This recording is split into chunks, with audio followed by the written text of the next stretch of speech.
Jadi untuk mempersingkat waktu, saya persilakan pada Ustaz untuk bawakan tali. Waktunya kami persilakan.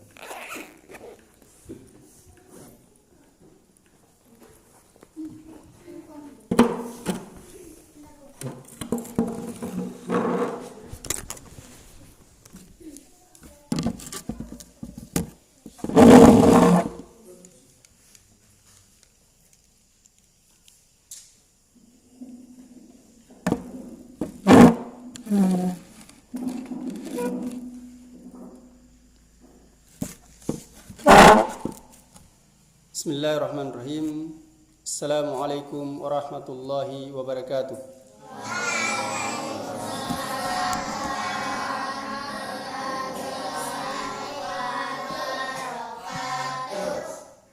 Alhamdulillahi hamdan katsira tayyiban mubarakan fih kama yuhibbu rabbuna wa yarda. Wa ashhadu an la ilaha illallah wahdahu la syarika lah إقرارا به وتوحيدا وأشهد أن محمدا عبده ورسوله صلى الله عليه وآله وسلم تسليما مزيدا أما بعد قال الله تعالى في القرآن الكريم وهو أصدق القائلين يا أيها الذين آمنوا اتقوا الله حق تقاته ولا تموتن إلا وأنتم مسلمون وقال أيضا يا أيها الناس اتقوا ربكم الذي خلقكم من نفس واحدة وخلق منها زوجها وبث منهما رجالا كثيرا ونساء واتقوا الله الذي تساءلون به والأرحام إن الله كان عليكم رقيبا وقال يا أيها الذين آمنوا اتقوا الله وقولوا قولا سديدا يصلح لكم أعمالكم ويغفر لكم ذنوبكم ومن يطع الله ورسوله فقد فاز فوزا عظيما أما بعد فإن أصدق الحديث كتاب الله وخير الهدى هدى محمد صلى الله عليه وآله وسلم وشر الأمور محدثاتها فإن كل محدثة بدعة وكل بدعة ضلالة وكل ضلالة في النار. Alhamdulillah, di malam hari ini Allah Subhanahu wa taala mempertemukan kita di tempat yang terbaik di muka bumi, yaitu di salah satu rumah dari rumah-rumah Allah Subhanahu wa taala, di masjid, di mana masjid adalah merupakan tempat yang termulia di muka bumi, yang di dalamnya dilakukan berbagai macam amalan-amalan ketaatan kepada Allah Subhanahu wa taala. Maka di malam hari ini Allah Subhanahu wa taala kumpulkan kita juga dalam rangka yang sangat mulia, dalam rangka kegiatan yang sangat mulia, yaitu bermajelis ilmu, mempelajari agama Allah Subhanahu wa taala, yang mana semua orang yang berada di dalamnya mendapatkan keutamaan yang sangat besar. Orang yang mendengarkan, mengambil ilmu, dan orang yang menyampaikan ilmu, semuanya akan mendapatkan keutamaan yang telah disebutkan di dalam Al-Quran dan hadis-hadis Nabi sallallahu alaihi wasallam yang telah kita bacakan di pertemuan-pertemuan sebelumnya. Dan di malam hari ini adalah merupakan pertemuan yang keempat dari kajian rutin kita dengan tema Ambillah Akidamu dari Al-Quran dan hadis-hadis yang sahih. Judul ini sebagaimana telah kita sampaikan di pertemuan-pertemuan yang sebelumnya adalah diambil dari judul sebuah kitab, yang mana kitab itulah yang kita bahas di dalam kajian ini, yaitu sebuah kitab yang ditulis oleh Syekh Muhammad bin Jamil Zainu rahimahullah ta'ala, seorang ulama ahlu sunnah wal jamaah dari negeri Saudi Arabia, yang mana beliau menulis kitab dengan judul Khud Aqidatak minal kitabi was sunnati sahihah. Ambillah akidamu dari Al-Quran dan sunnah yang sahihah. Dan di malam hari ini kita masih melanjutkan apa yang telah kita singgung di pertemuan yang sebelumnya, yaitu tentang makna at-taghut, yaitu at-taghut ya, disebutkan oleh beliau di sini adalah asyaitanu ad-da'i ila ibadati ghairillah, yaitu syaitan yang mengajak kepada peribadatan kepada selain Allah Subhanahu wa taala. Dan Imam Ibnul Qayyim rahimahullah taala menyebutkan at-taghut, at-tawaghit kathirun, yaitu taghut itu banyak sekali ya. Wa ru'usuhum khamsah, dan pemimpin mereka, pemimpin dari taghut itu ada 5. Yang pertama beliau sebutkan adalah Iblisu la'anahullahu subhanahu wa ta'ala, yaitu iblis yang dilaknat oleh Allah Subhanahu wa taala. Kemudian yang kedua, pimpinan dari taghut adalah man ghayyara ahkamallahi, yaitu orang yang merubah-rubah hukum Allah Subhanahu wa taala. Yang halal dia katakan haram, yang haram dia katakan halal. Ya. Yang bid'ah dia katakan sunnah, yang sunnah dia katakan bid'ah. Ya, yang maksiat dia katakan ketaatan kepada Allah, dan ketaatan kepada Allah dia katakan sebagai maksiat. Ini namanya man ghayyara ahkamallah, yaitu orang yang merubah-rubah hukum Allah Subhanahu wa taala. Kemudian yang ketiga adalah man hakama bi ghairi ma anzalallah, yaitu orang yang berhukum dengan hukum selain hukum Allah Subhanahu wa taala. Jadi dia menjadikan suatu hukum, menetapkan suatu perkara adalah dengan selain dari hukum Allah, selain dari hukum Islam. Ya. Padahal perintah dalam Al-Quran, fa in tanaza'tum fi syai'in farudduhu ila Allahi wa rasulihi in kuntum tu'minuna billahi wal yawmil akhir. Jika kalian berselisih dalam suatu perkara, kata Allah, maka di sini fa in tanaza'tum fi syai'in,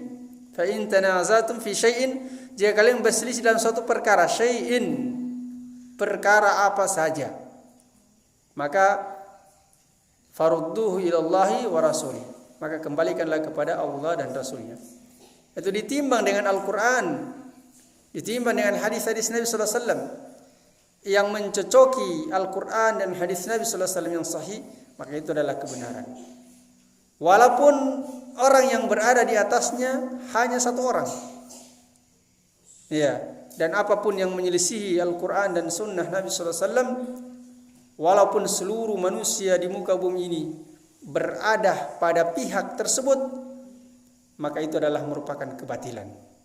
Jadi bukan dilihat dari banyaknya manusia berada di dalam perkara tersebut. Iya, tapi dilihat dia mencocoki Al-Quran dan sunnah Nabi sallallahu alaihi wasallam atau tidak. Iya, jadi yang kedua adalah man hakama bi ghairi ma anzalallah. Itu pimpinan taghut, yaitu orang yang berhukum dengan hukum selain Allah Subhanahu wa taala. Kemudian yang keempat yaitu manidda'a ila ibadati nafsi, yaitu orang yang mengajak untuk beribadah kepada dirinya. Iya. Dia perintahkan orang untuk beribadah kepada dirinya, menyembah dirinya. Ya, seperti Firaun, ya. Dan lain-lain sebagainya yang disebutkan dalam Al-Qur'an dan hadis-hadis yang sahih tentang orang-orang kafir yang dibinasakan oleh Allah Subhanahu wa taala, ya, yang mengajak kepada peribadatan kepada dirinya, mengklaim atau menganggap dirinya, memproklamirkan dirinya sebagai sesembahan yang berhak untuk disembah. Ya. Ini adalah taghut, pimpinannya taghut. Ya. Kemudian yang terakhir yang kelima adalah man ubida min dunillahi wa huwa radin bil ibadah. Yaitu orang yang disembah selain Allah dan dia senang disembah. Ya. Jadi orang yang disembah selain Allah Subhanahu wa taala belum tentu dia taghut. Ya. Belum tentu dia taghut. Kapan dia dikatakan dia taghut? Kalau dia senang. Dia setujui dia disembah. Ya. Maka dia taghut. Ya. Contoh hamba Allah Subhanahu wa taala yang disembah oleh manusia tapi dia bukan taghut, yaitu Nabi Isa alaihissalatu wassalam, ya, disembah oleh orang-orang Nasara tapi beliau bukan taghut, bahkan beliau adalah Nabiullah. Ya. Beliau adalah Nabiullah. Beliau tidak pernah mengajarkan kepada manusia untuk disembah. Tapi orang-orang Nasara yang disesatkan oleh Allah Subhanahu wa taala menganggap Nabi Isa itu adalah sebagai, ya, salah satu sesembahan dari 3 sesembahan. Ya. Oleh karena itu disebutkan dalam Al-Qur'an tentang Nabi Isa alaihissalatu wassalam, wa idz qala Allahu ya Isa bin Maryam, dan ingatlah ketika Allah berkata kepada Isa bin Maryam, a anta qulta lin-nasi ittakhiduni wa ummiya ilahaini min dunillah. Wahai Isa bin Maryam, apakah engkau pernah mengatakan kepada manusia bahwasanya, ya, jadikanlah aku dan ibuku sebagai sesembahan selain Allah? Maka qala subhanak, maka Nabi Isa menjawab, maha suci engkau ya Allah. In kunta ma yakunu a anta qulta lin-nasi ittakhiduni min dunillah. Qala subhanak, ya, beliau mengatakan, maha suci engkau ya Allah. Ma yakunu li an aqula ma laysa li bihaqqin. Tidak pantaslah bagiku untuk mengatakan sesuatu yang aku tidak berhak untuk mengatakannya. In kuntu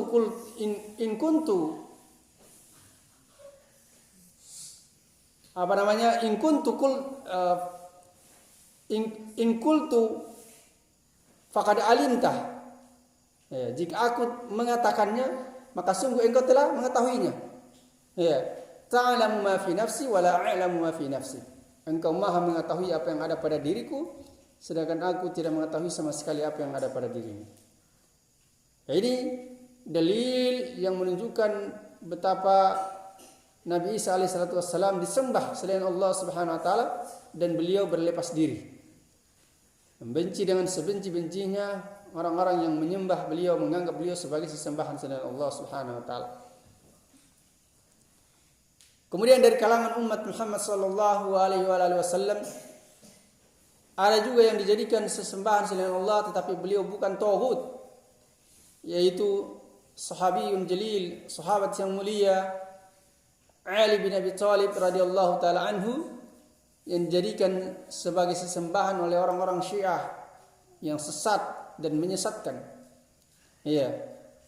Bahkan mereka menganggap malaikat Jibril itu tersesat. Iya, salah di dalam menyampaikan wahyu. Kata mereka sebenarnya wahyu itu akan disampaikan kepada Ali, namun malaikat Jibril kesasar sehingga dia sampaikan kepada Muhammad sallallahu alaihi wasallam. Nah, ini sesatnya orang-orang Syiah yang mempertuhankan Ali bin Abi Thalib, yang kemudian Ali bin Abi Thalib membakar mereka hidup-hidup. Ya. Dan beliau bukan tagut, tapi disembah selain Allah Subhanahu wa taala. Kenapa? Karena beliau tidak ridho, tidak, bahkan membenci dengan kebencian yang sangat besar. Ya. Maka orang itu dikatakan dia tagut, dia pimpinan tagut ketika dia disembah. Ya, maka dia ridho, dia senang disembah selain Allah Subhanahu wa taala. Kemudian kita kembali ke kitab Syekh Muhammad bin Jamil Zainu rahimahullah taala mengatakan, karena memang kitab ini dalam bentuk tanya jawab, ya, pertanyaan yang berikutnya yang beliau sebutkan, kata beliau adalah ma huwa tauhidur rabbi. Apa itu tauhid rububiyah? Ya, jadi tauhid disebutkan oleh para ulama terbagi menjadi 3. Itu dengan mereka mengumpulkan seluruh dalil-dalil dari Al-Quran dan hadis Nabi sallallahu alaihi wasallam, maka para ulama memberikan kesimpulan bahwasanya tauhid itu terbagi menjadi 3. Yang pertama adalah tauhidur rububiyah. Tauhid rububiyah. Ya. Kemudian yang kedua adalah tauhidu al-uluhiyah. Dan yang ketiga adalah tauhidu al-asma'i was sifati. Ya. Dan semuanya ini akan dijelaskan secara terperinci di dalam pembahasan kita di kajian ini insyaallah taala. Ya, di sini beliau tanyakan adalah ma huwa tauhidur rabbi. Yang dimaksudkan di sini adalah tauhidur rububiyah. Maka beliau menjawab, kata beliau tauhiduhu bi af'alihi. Tauhid rububiyah itu adalah mentauhidkan Allah dalam perbuatan-perbuatannya. Ya, perbuatan-perbuatan Allah itu kal khalqi, seperti menciptakan, wa tadbir, mengatur alam semesta, wa ghairihima, dan selainnya. Ya, beliau sebutkan dalilnya dari firman Allah Subhanahu wa taala dalam suratul Fatihah. Kata beliau, qala Allah taala, Allah Subhanahu wa taala berfirman, alhamdulillahi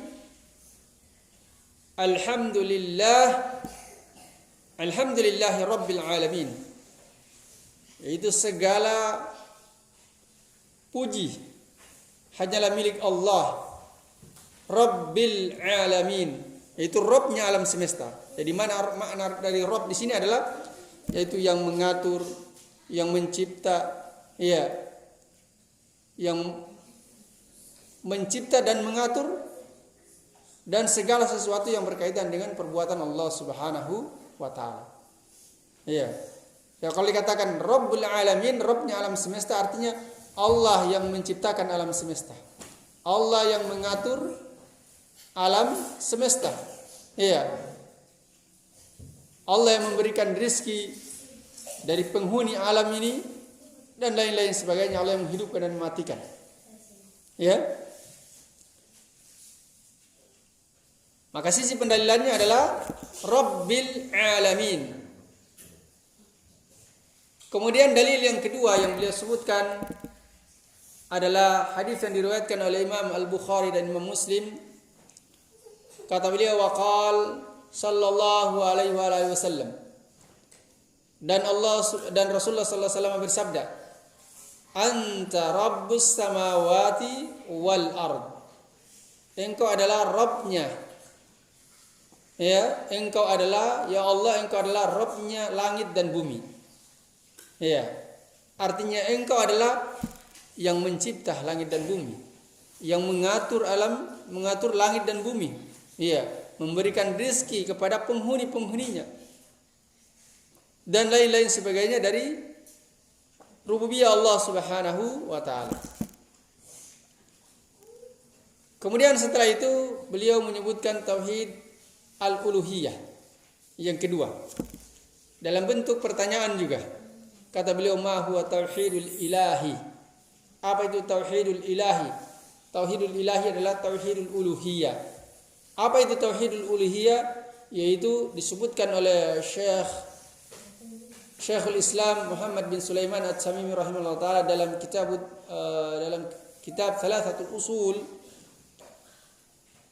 Tauhidul uluhiyah adalah ifradullahi bil ibadah, yaitu mentauhidkan Allah Subhanahu wa taala dalam perkara ibadah. Iya. Tauhidul uluhiyah. Dan jenis tauhid uluhiyah, jenis tauhid yang ketiga ini, yang kedua ini, inilah merupakan tauhid, iya, yang merupakan kandungan dari kalimat la ilaha illallah. Dan ini adalah merupakan tujuan Allah Subhanahu wa taala menciptakan manusia dan jin di muka bumi ini untuk perwujudan dari tauhidul uluhiyah. Iya, yaitu memurnikan ibadah hanya kepada Allah Subhanahu wa taala saja. Dan juga dengan tauhidul uluhiyah inilah Allah Subhanahu wa taala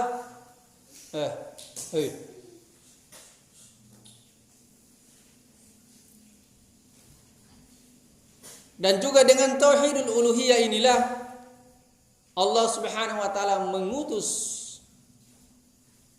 para nabi dan rasul ke muka bumi. Ya.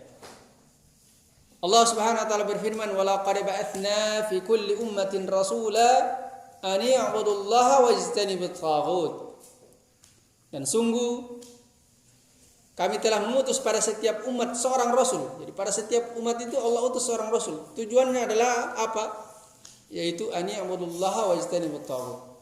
Agar supaya umat tersebut mereka beribadah hanyalah kepada Allah saja dan menjauhi at-taghut. Taghut telah dijelaskan tadi. Ya. Menjauhi at-taghut. Ini tauhidul uluhiyah. Iya. Merupakan inti dakwanya para rasul.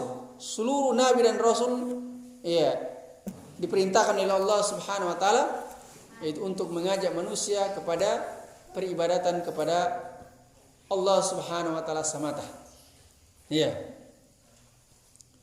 Dan di sini beliau disebutkan oleh Syekh Muhammad Jamil Zainu, kata beliau tauhidul ilahi adalah huwa ifraduhu bil ibadati, yaitu mengesahkan Allah Subhanahu wa taala dalam perkara ibadah. Kad du'ai, seperti doa. Jadi ibadah itu banyak macamnya. Sini beliau contohkan macam-macam ibadah. Yang pertama adalah doa. Kad du'ai, seperti doa. Wa dzabhi, sembelihan. Wa nadhr, itu nadar. Dan lain-lain sebagainya beliau tidak sebutkan. Hanya beliau sebutkan saja 3. Beliau sebutkan dalilnya, qala Allah Ta'ala wa ilahukum ilahu wahid. Dan ilahnya kalian, sesembahannya kalian adalah sesembahan yang satu. La ilaha illa huwar rahmanur rahim. Tidak ada yang berhak disembah kecuali Dia yang Maha Ar-Rahman dan Ar-Rahim. Ya, ayat ini terdapat dalam suratul Baqarah. Dalam surah Al-Baqarah. Habis waktu ini? Ya? Oh, belum.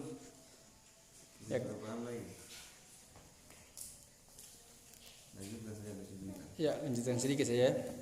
Kemudian beliau mengatakan qala sallallahu alaihi wasallam, yang menyebutkan dalil yang berikutnya adalah yaitu Nabi sallallahu alaihi wasallam bersabda, "Faliyakun awwalu ma tad'uuhum ilaihi syahadatu an la ilaha illallah."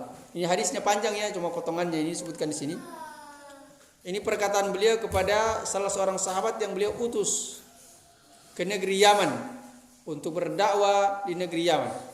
Maka beliau sampaikan kepada sahabat yang beliau utus tersebut adalah falyakun awwalu ma tad'uuhum ilaihi, maka hendaklah yang pertama kali engkau ajak mereka kepadanya adalah syahadatu alla ilaha illallah, adalah persaksian bahwasanya tidak ada yang berhak untuk disembah kecuali Allah Subhanahu wa taala. Ini tauhidul uluhiyah. Ya, hadis ini diriwayatkan oleh Imam Al-Bukhari dan Imam Muslim. Dan di dalam riwayat Bukhari disebutkan ya, falyakun awwalu ma tad'uuhum ilaihi falyakun awwalu ma tad'uuhum ila ayyuhidullah. Maka hendaklah yang pertama kali engkau ajak mereka adalah kepada tauhid, mentauhidkan Allah Subhanahu wa taala. Ya, mungkin kita cukupkan sampai sini saya dulu. Mungkin kalau ada pertanyaan. Iya. Saya bertanya, ini di luar konteks ini. Tidak apa-apa ya. Memberikan semangat kepada adik-adik dan kabinet nasional ini. Jadi terima kasih atas kesempatan. Jadi ini Ustaz, ini kan kita punya santri ini dalam pelaksanaan sholat selalu mereka ribut, kemudian mengganggu orang yang sholat. Ini apa hukumnya ini Ustaz? Karena pernah saya dengar itu, kalau misalnya dia belum balik atau misalnya belum dewasa, maka yang menanggung dosanya itu adalah orang tuanya. Kecuali ya misalnya ya sudah dewasa misalnya, nah, mungkin itu perlu dijelaskan Ustaz. Makasih. Ya. Terkait dengan anak-anak yang main-main dalam sholat, yaitu menjadi tanggung jawab orang tua ya, untuk mengajari mereka hal-hal yang baik ya, dan melarang mereka dari perbuatan yang buruk. Terkhusus dalam hal ini adalah ketika mereka bermain-main dalam sholat, maka orang tua bertanggung jawab penuh untuk ya selalu mengingatkan. Makanya orang tua itu sebaiknya dia datang ya untuk sholat berjamaah di masjid, supaya dia bisa melihat langsung anaknya ketika bermain, dia menegurnya dan seterusnya.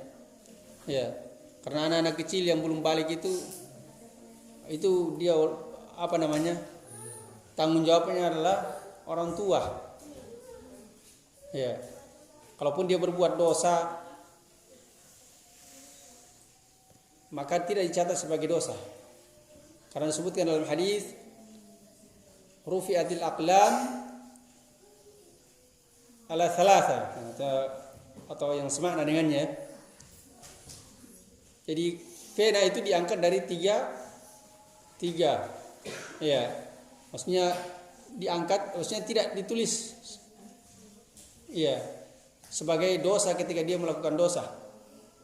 Ya, salah satu disebutkan adalah yaitu anak kecil hingga dia balik. Selama dia belum balik, dia belum dicatat sebagai berbuat dosa. Ya. Karena dia belum dibebani. Namun orang tua itu diperintahkan untuk mendidik anaknya, ya, terutama dalam perkara sholat. Karena anak-anak kita ya, diperintahkan oleh Nabi sallallahu alaihi wasallam untuk agar supaya orang tuanya memerintahkan anaknya itu sholat ketika umurnya sudah mencapai 7 tahun. Muru auladakum bisab'in, kata Nabi sallallahu alaihi wasallam. Perintahkanlah anak-anak kalian untuk sholat pada umur 7 tahun. Wadribu bi ashrin, dan pukullah di umur 10 tahun. Maksudnya kalau umur 10 tahun dia tidak mau sholat, dipukul. Ya. Maka ketika dia main-main sholat, Ini kan masuk dalam hadis ini. Kalau sudah umur 10 tahun dia sholatnya masih main-main, ya orang tua wajib untuk memukulnya. Iya. Di umur 7 tahun sebelum mencapai 10 tahun ya, selalu diingatkan dan dilarang, dididik, dimarahi supaya dia tidak bermain-main dalam sholat. Iya. Adapun tanggung jawab kita yang menyaksikan anak-anak kecil, cukup kita dengan menegur dan menasihati semampu kita. Ya, semampu kita. Dan kita memberikan masukan-masukan kepada orang tua bagaimana bisa bekerja sama untuk mendidik anak-anak kita di TPA seperti ini. Ya, makanya selalu saya berikan motivasi di grup. Ya. Saya berikan supaya orang tuanya itu mendorong anak-anaknya ke masjid. Sebenarnya maksud saya itu sama-sama lah ke masjid. Ya, dengan anaknya. Seperti itu. Mungkin kalau orang tuanya masih di kantor, belum sampai di rumah, paling tidak kalau ada istrinya di rumah dia mau nelpon supaya anak-anaknya dikontrol untuk ke masjid. Tapi semakin saya berikan motivasi seperti itu, malah yang banyak datang itu perempuan. Itu yang anehnya tuh. Ya, yang saya harapkan itu laki-lakinya yang datang. Karena yang kita mau latih sholat berjamaah di masjid itu adalah anak laki-laki. Ya, perhatikan. Yang kita mau latih berjamaah di masjid itu adalah anak-anak laki-laki. Karena yang wajib bagi orang dewasa untuk sholat berjamaah di masjid itu adalah laki-laki, bukan perempuan. Bahkan perempuan itu lebih besar pahalanya dia sholat di rumah daripada di masjid. Nabi SAW bersabda, "Salatukunna fi buyutikunna khairun min salatikunna fil masjid." Sholatnya kalian wahai para wanita di rumah-rumah kalian itu jauh lebih baik daripada kalian sholat di masjid. Ya. Kenapa demikian? Karena memang wanita ini akan menimbulkan fitnah yang besar. Apalagi di masjid seperti ini yang tidak ada hijabnya. Ya, oleh karena itu pernah saya sampaikan di grup bagaimana kita pasang hijab masjid ini. Tapi kita tidak melarang juga wanita ke masjid karena ada hadis yang melarang. Tidak boleh kita melarang hamba Allah itu ke masjid, apalagi dia datang sholat. Ya, tidak boleh. Tapi kita mengingatkan dengan hadis bahwasanya Nabi SAW menyampaikan bahwasanya wanita itu lebih utama dan lebih besar pahalanya dia sholat di rumah daripada di masjid. Ya, barakallahu fikum. Mungkin hanya itu ya. Ya, kita tutup dengan doa kafaratul majelis. Subhanakallahumma rabbana bihamdik asyhadu an la ilaha illa anta astaghfiruka wa atubu ilaik walhamdulillahi rabbil alamin. Assalamualaikum warahmatullahi wabarakatuh.